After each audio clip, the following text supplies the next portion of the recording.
Okay, so the most important part of understanding the play Hamlet is first off starting off with a more full understanding of the character Hamlet.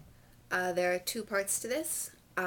One, understanding his original grief, and then later understanding his madness. His grief starts off not only for his dead father, but also for the dead image of his mother. And we'll carry images of the people we know in our minds that are obviously different from their true selves. So the way he had pictured his mother is now forever shattered because mixed in with it is this anger and feelings of betrayal because she married his uncle. Um, and so then seeing her, literally seeing her, is difficult for him because he still sees the woman he loves and yet the image in his mind has shattered. And so then he's also dealing with his own self-pity, which comes off as pure whininess sometimes. But it is a lot to go through, no matter how old you are. The second thing to understand is his madness. At one point in the play, there's a play within a play, and this one is about Priam, and Hamlet uses this as an excuse to cry because he can't cry about the real situation because that would be unmanly. And so he uses this play as an excuse to cry. The same thing happens with his madness. Inside of him, there's so much turmoil and pain and suffering, but he can't let that consume him and overtake him. So he kind of lets it out in brief stretches of pretend madness when he's attempting to deceive Polonius, Gertrude, Claudius, everyone who he wants to deceive. Okay, so then there are 5 big themes in Hamlet. The first one is death's importance lies not in the dead or in the act of death, but in how it affects those who are alive. Examples of this, a really obvious one is Hamlet the First. Hamlet the First dies and everyone else in the kingdom moves on except for Hamlet Jr., who is still heartbroken. The next, a little bit more interesting example is Ophelia. Ophelia, they're at her graveside, at her funeral, burying her, and it's not about her really at all. It's about Hamlet and Laertes and their pain and their suffering and their little competition about who loved her more. The next very obvious example is Polonius. Polonius dies and no one cares. They just move on with the play. The only person who seems to be affected at all, even a little bit, is Laertes, his son. Everyone else doesn't care. They say maybe 2 lines about him and move on. The next example, which is to me the most interesting, is the jester. The jester, or Hamlet's friend, Hamlet picks up this skull, which he, let's be honest, could not possibly know was the jester's, and talks about him and it invokes emotion, which shows that it's not actually the jester that's important, but Hamlet's emotion that is more important.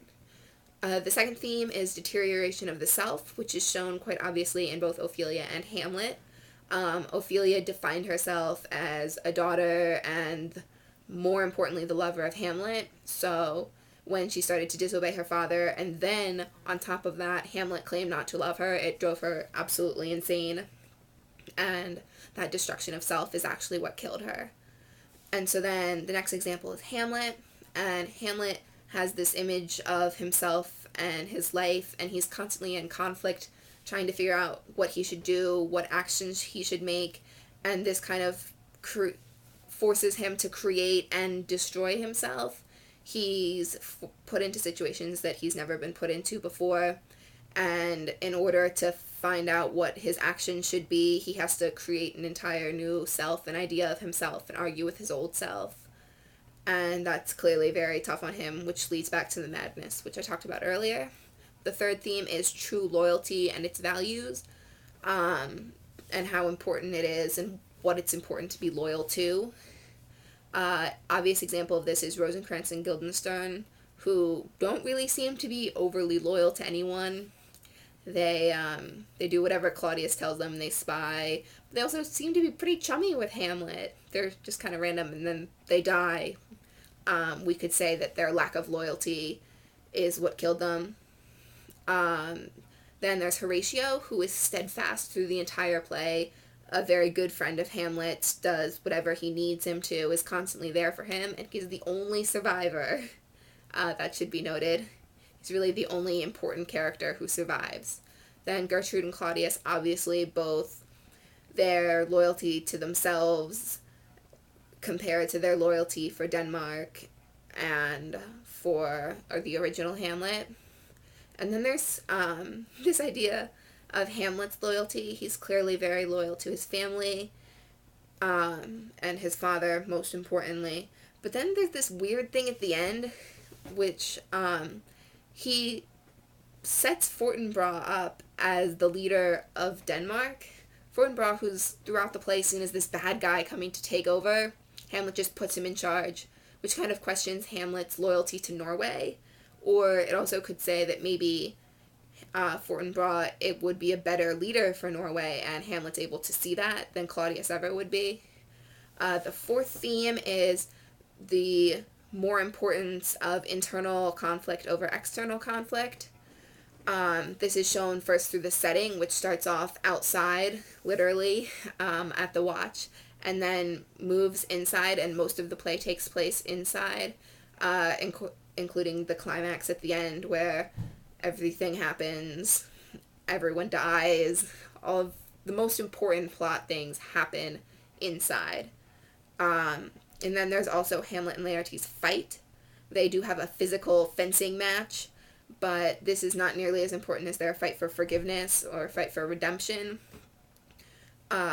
which happens right after their fight. And for Hamlet it happens throughout the play, but mostly for Laertes it happens right after their fight, where he reveals everything and asks for forgiveness. Then this leads us right into the fifth and final theme that I'm going to talk about, which is the afterlife and the supernatural. There's an idea of a realness of ghosts and of haunting, which Shakespeare seems to be very familiar of, the idea of being haunted by an idea of someone, which we could view Hamlet the First as like Hamlet Jr.'s idea of him. And then the afterlife suggests this idea of a need for more, which Hamlet clearly feels. He's gone through his life and all of this suffering, and he needs there to be more than all of this pain. He needs it to be worth it. He needs to be working towards something greater. Hope this was helpful.